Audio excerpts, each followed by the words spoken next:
Welcome to the Living Life Naturally podcast, the place to be for people who are passionate about living a healthy lifestyle naturally.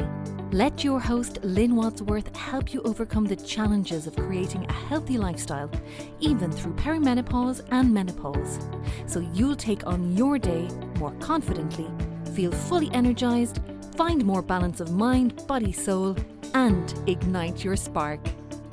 If you'd like some personalised attention, Lynn does offer a Your Healthy Life Clarity Call. This is a free focus session where you'll come away with a customised action plan to achieve your biggest health goal and some helpful tools and resources to get you on your way. And now you're invited to take this time out of your busy day, listen with an open mind, rejuvenate your soul with helpful solutions that'll make a difference in your life, and give yourself the gift of knowledge as our guests share their expertise. And now, welcome to the Living Life Naturally podcast. So hi everyone, and we want to welcome you to another episode of Living Life Naturally. And today I am thrilled to have with me Dr. Nathan Goodyear. He is very passionate about cancer. So we haven't discussed this very often, but his passion for wellness began with his own 100-pound post-college football career weight loss. And he is currently the medical director of a holistic integrative cancer healing center in Arizona, where he uses the principles of science of holistic, natural, and integrative therapies to treat and heal people with cancer. So we know it's not enough to target and eliminate cancer, one must heal. So in addition, Dr. Goodyear is dedicated to disease prevention, dis-ease resolution, and to the wellness lifestyle through a solution-based, holistic, integrative approach founded in science. So I'm so thrilled today to talk about holistic therapies used for cancer. So welcome to the podcast. Lynn, it is my honor to be here. And that football, that's American football. It's not right. My football. I get an argument about which football is the right football. Absolutely. Not being a soccer fan myself, I just knew right away what you're talking about. But yes, I've got into many arguments about, no, this isn't soccer, this is football. Whole other topic. My pleasure to be here. My pleasure to be here. So what got you started into this specific area? You know, it's really interesting. Life is about a journey. I mean, really, when you look at life, we're writing a series of chapters, a story. And I think every chapter really teaches us something that we take on to the next phase of our life. And that's really the story for me. I got into this natural, holistic, integrative movement all the way back in 2006. And it was, in that process of trying to be healthier because I was about, 289 pounds. I was a big guy, played, American football. And I had two guys that I played with that, died from massive cardiovascular events. And so I knew that, with my young bride and my family, I wanted to be around. And so that's really what began this journey. Of course, being in natural movement, hormones played a role there. I developed a tumor of my own. And then from that standpoint, it was one thing beget the next. And now I've been, in the holistic cancer movement now for over 5 years, and I've been a medical director for that time as well. So just a quick synopsis of about 23 years, and that's where we are. Yeah. And I so appreciate this because, I've had friends who have had cancer, and one in particular stands out because I worked with her for a long time and was with her throughout it. And so while she was going through her cancer treatments, I was helping her from a holistic perspective. And she was so thrilled with the results that she got from being able to integrate. And this is something we so rarely see in, say, the oncology field. to see the integrative, holistic approach. So I'm so thankful for people like you out there helping people from that really whole-rounded perspective with this healing process. So yeah, it's unfortunate that occurs, Lynn, because we should be about focusing on the whole of the patient and not just focusing on the patient as a tumor. And that's unfortunate. Right. So explain to people what the difference is between, say, conventional oncology and then when you think about the holistic integrative cancer care. Yeah, great. So what do we have, about 2 hours to talk about that? So, and I'm conventionally trained. So I come out of the conventional world. I'm both an MD, but I'm also an MD homeopath out here in Arizona. So it's that unique blend that allows me to see both sides of this fence, if you will. From a conventional standpoint, I think the best way to describe their approach to cancer is going to war. So let's look at chemotherapy. The way conventional medicine approaches chemotherapy, it's actually born out of war. It's born out of World War II. The concept of how chemotherapy is used is literally and figuratively born out of war. The first research of the use of chemotherapy was actually a converted Fort Detrick, Maryland facility, which was a biological warfare facility, and they converted that to chemotherapy back in the mid 20th century. So really, it's born out of war. And you see that with Nixon declaring war in 1971, go to war on cancer, that's the phrase. So that is the concept. So going to war, it goes to war on a tumor, right? But it creates massive collateral damage. Yes. Anybody with cancer, anybody that has loved ones dealing with cancer, friends, they see that. You can destroy a tumor, but you can destroy a person in the process. So it's this blind go to war mentality. Take you to the brink and then see if we can recover you on the flip side, which is really kind of ridiculous because nowhere in nature does the concept of healing come through destruction. But that's the approach that's taken. The holistic approach is saying, whoa, wait a second. We need to recognize the whole. And actually, that holism process, that word, actually was born out of the mid-19th century from a South African prime minister saying everything had become so compartmentalized. And through that compartmentalization process of education, of philosophy, nothing was focusing on the overall holistic purpose.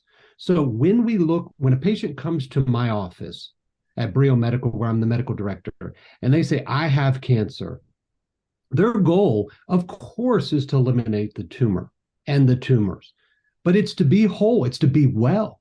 That is their goal. That is the ultimate goal. So if we destroy the whole as we work to eliminate the tumor, that is counterproductive. We must eliminate the tumor and heal the whole simultaneously. So that's how I would surmise what the process of what a holistic approach to cancer treatment is. It's not just treatment, it's also coexisting healing. So what are some of the examples of the holistic integrative cancer treatments?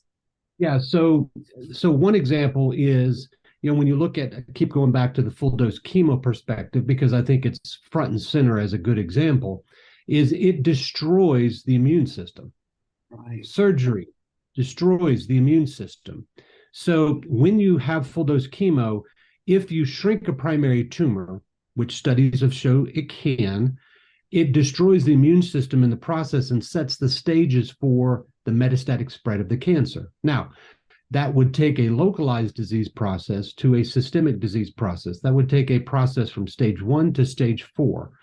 And that is obviously a game changer. And that is an unforced error. A holistic approach would say, okay, we want to shrink that tumor, but we want to support and strengthen the immune system, which you can do through supplementation. You can do through natural IV therapies. You can even do it through a conventional therapy, using it more holistically. It's recognizing that purpose of healing. And so vitamin C, artesunate or artemisinin, peptides, thymosin alpha 1, which strengthen the immune system. And as I mentioned, even taking that full dose chemo, if you give that in 5% dosing, you actually stimulate the immune system. You don't destroy it. So, and it's about coupling these together. But my favorite example would probably be hyperthermia. And hyperthermia is where we heat you up, your core temperature up, and we do that to mimic a fever. And a fever is the perfect example of your body's defenses at work. And so what we do in hyperthermia is we're working to destroy cancer, strengthen the immune system, and that is the perfect example of what a process of holistic healing with cancer looks like. Support the body's defenses and eliminate the tumor. Don't destroy the body as you try to eliminate the tumor.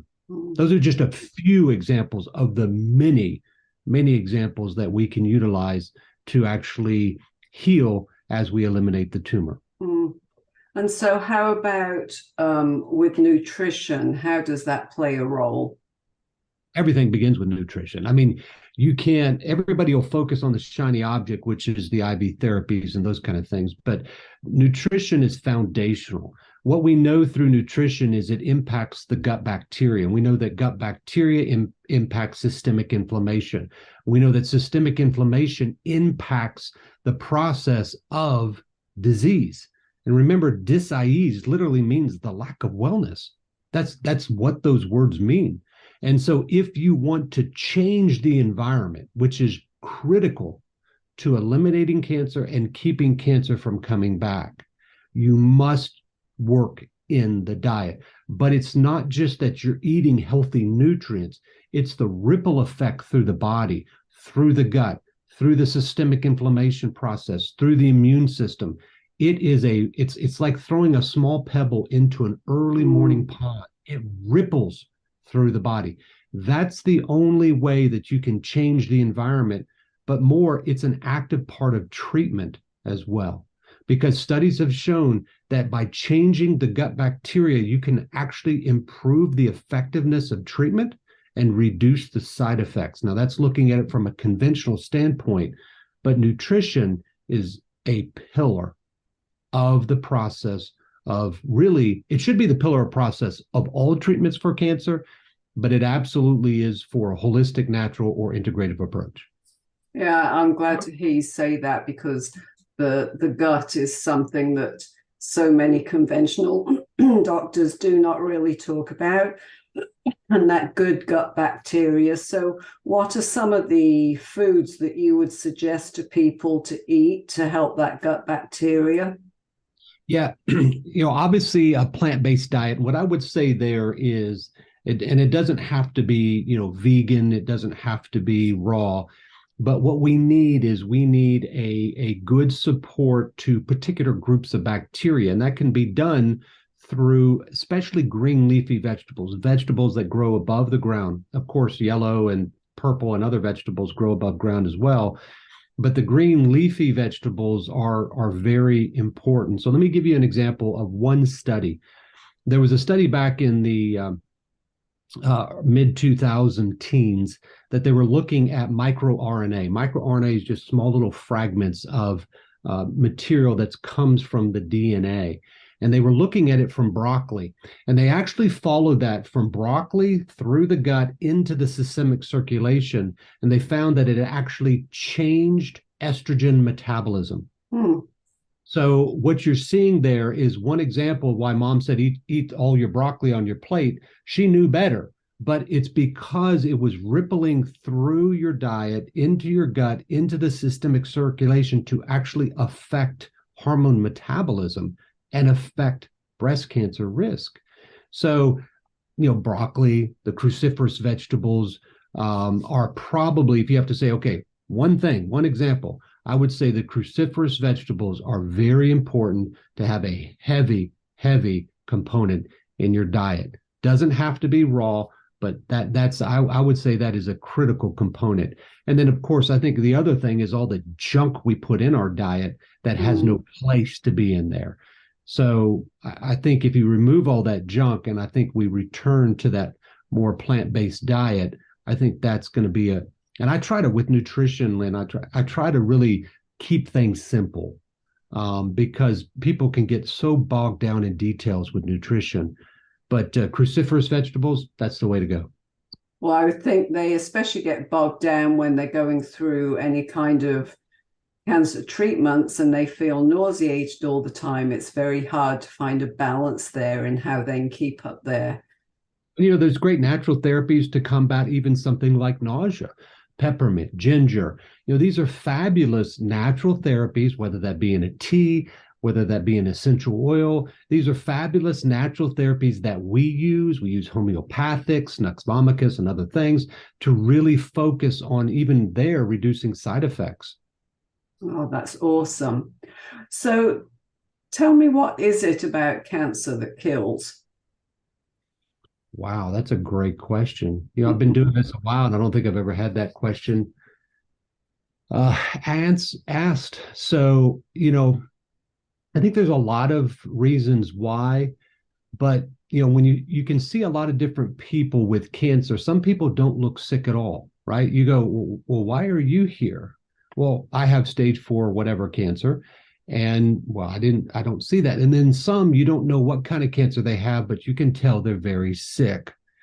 So I think to answer that question, there's a balance there. When the immune system can actually keep cancer in check to a point, it's a process that's well described called immunoediting. And I think this is a really important point. Being natural and holistic, Lynn, doesn't mean being unscientific. Being in the science requires, I believe, one to be more natural and holistic. So the two are not separate.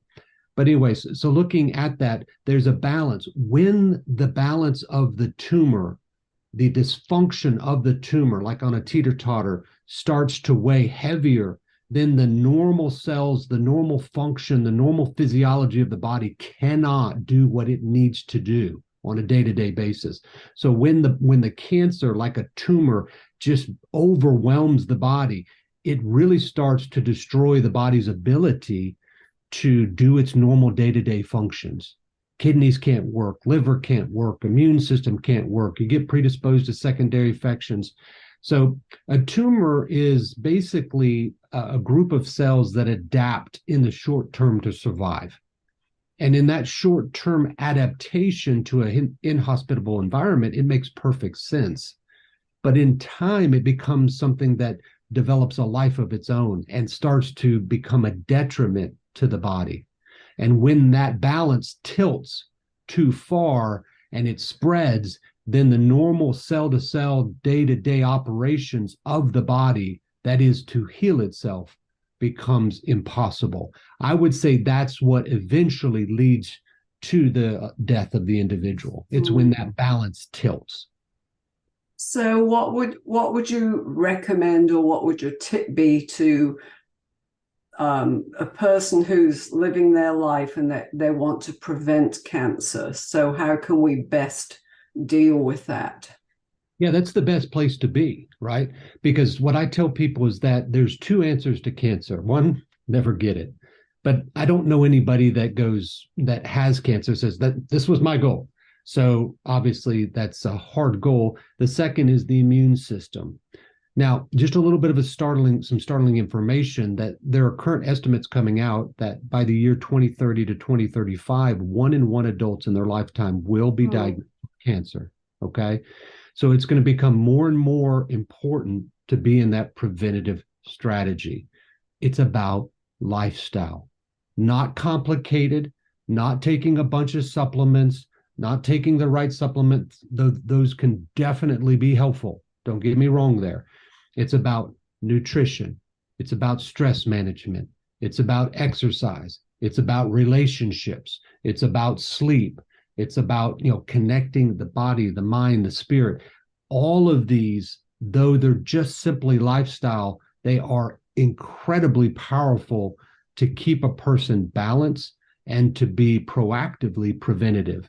Each one of them in and of themselves is huge, but nutrition, stress management, exercise, and sleep, I would probably hone in on being very critical to what people can do on a day-to-day basis and simple steps to help be preventative.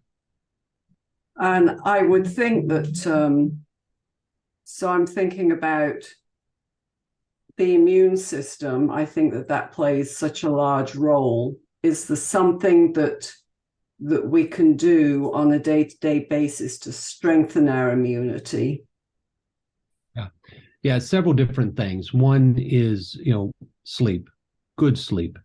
Getting and the hours of sleep are really not the important thing, because everybody is wired a little bit differently. Some people epigenetically can actually get by with less sleep. Some people require more sleep. So there are subtle differences there, but definitely, not working night shifts, that suppresses the immune system. Research has clearly showed that, whether that be night shift work nurses, whether that be, stewardesses on overnight air flights, that suppresses the immune system. So not working at night, sleeping at night, following the circadian rhythm, getting up in the morning, that is a very key mechanism. Obviously, exercise is a way to boost the immune system. People want to focus on cardio, so running, biking, and these kind of things. But I would also tell them, keeping your muscles strong. And so resistance training is very important. And a lot of people today will overtrain, they'll over-exercise, and that destroys the immune system. So though those seem just esoteric and, oh, that's simple, so many people don't do that. Yeah. They don't sleep, they don't exercise, let alone they don't eat right. So, those three simple steps, I think if we could actually do that, the impact of that could be huge. Now, here's the problem, Lynn, is we're living in an ever increasing toxic environment. Yes. And what we focus on is that impact to us. And that's important. But what we fail to recognize is the impact on future generations. See, that environment that we live in, so whether we don't sleep well, whether we're dealing in lots of stress, we eat a bunch of junk, and we don't exercise, that changes our genetic expression. But it doesn't just stay with us. It gets passed on to our children and our grandchildren. It's actually called transgenerational inheritance of pathology. So what we do, it's enough that we do it to ourselves, but we're passing that on. So when we look at it from a legacy perspective, if you can't say, well, let me do these things for me to prevent cancer for me, how about you do it for your kids, your grandkids, and your great-grandkids, and your great-great-grandkids, and legacy, and your generations to come? So though those things are simple, and you can be very deep and detailed in nuances in helping people in nutrition, in sleep management, in all stress management, because that's huge. And stress too, I think, is an important thing, Lynn, is everybody thinks of stress like, well, I had a stressful day at work. Well, let's take surgery. Surgery induces massive stress on the body, and that massive stress on the body causes cancer, increases circulating tumor cells, and that increases the risk of the metastatic spread of cancer. That's a form of stress. In part, it does it through suppressing the immune system. And we recognize how it does it. We recognize that it increases epinephrine and norepinephrine, which are what are called catecholamines, your acute stress responders. It binds to particular receptors, and these receptors suppress certain immune cells. So it's not just the what, we understand the how. So manage stress. That can be just exercise. That could be just taking time out and turning this thing off, That could be sleeping well. That can be relational.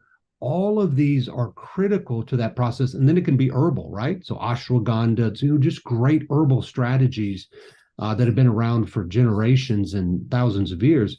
All of these are required and can be used in these lifestyle changes to be proactively preventative. Thank you. It's just wonderful to hear us talk about all of the holistic remedies. So tell our audience where they can find you.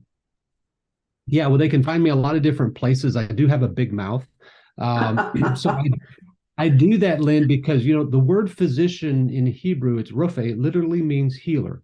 So what we do on a day-to-day basis here at the clinic, where I'm medical director at Brio Medical, is work to heal. But the word doctor in Latin is dossier. It literally can be translated to teacher.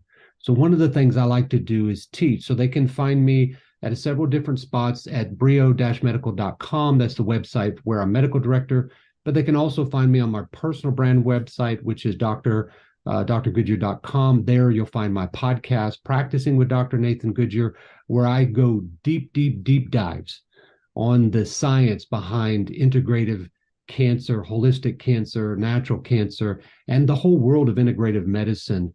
And I also interview experts from around the world there. You can find me on all social medias, dr.goodyear.com, Instagram, and just every other social media platform you can find. Awesome.